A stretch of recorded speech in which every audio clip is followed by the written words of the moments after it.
Il a fallu monter un petit peu un plan de formation dans lequel on a différencié plusieurs étapes. Une étape formation inséminateur qui s'est passée ailleurs qu'ici au Haras du Pin dans l'Orne.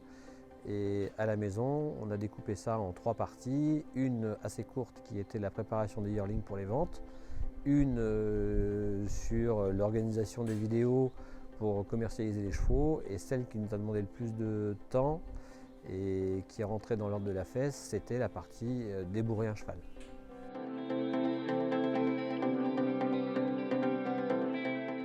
En amont de l'action de formation en situation de travail, on repère les objectifs recherchés, puis on analyse la situation de travail et si besoin, on adapte la situation de travail aux objectifs. Ces modules de formation, je les ai paramétrés en fonction des points forts et des points faibles que je connaissais d'Antoine.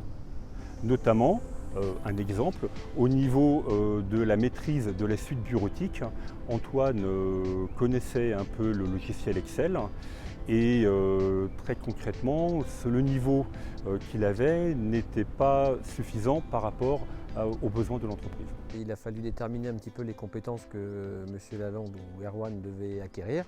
La chose la plus importante pour nous et pour lui, pour pouvoir évoluer dans notre entreprise ensuite, c'était le débourrage. Et effectivement, moi-même, il a fallu... il y a des choses qu'on fait par réflexe et par habitude.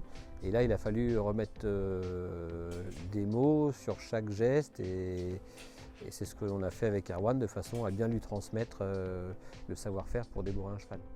Le point qui est fondamental, c'est que la fesse n'est pas l'affaire du patron, mais c'est l'affaire, je dirais, de toute l'entreprise. Bien évidemment, en tant que chef d'entreprise, j'étais l'instigateur de l'action, mais j'étais l'un des formateurs de la plupart des modules.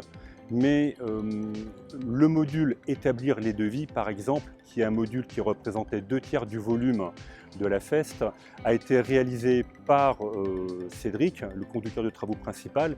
Il est évident que si Cédric n'avait pas adhéré à la FEST, ça n'aurait pas pu fonctionner. Et je dirais aussi que la démarche bienveillante de l'immense majorité des salariés a été aussi une clé de réussite pour Antoine dans le cadre de son AFEST. Alors, la FEST introduit une caractéristique tout à fait particulière, celle du droit à l'erreur. En effet, l'apprenant est mis en situation de travail réel. On considère que comme il est en phase d'acquisition de compétences, il peut avoir le droit de se tromper. Ça fait donc partie du processus de formation. Alors le droit à l'erreur, ça a été un concept relativement difficile à appréhender pour nos tuteurs parce que c'est un exercice complètement nouveau. On ne leur a jamais demandé de laisser les salariés se tromper. C'était plutôt inenvisageable. Laisser un salarié faire un geste approximatif ou un mauvais geste ou une erreur, ça c'était quelque chose qui avait toujours été banni jusqu'à présent. Et c'est souvent banni dans les pratiques de formation. On ne se trompe pas, on réalise les bons gestes.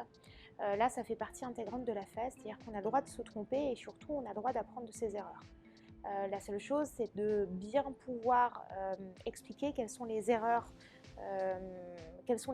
autorisées et les erreurs non autorisées. Donc les erreurs non autorisées, nous on a quand même décidé, parce que c'est ultra important, que c'était toutes les erreurs qui pouvaient mettre en danger nos salariés, soit pour des travaux en hauteur, soit pour l'utilisation de matières dangereuses.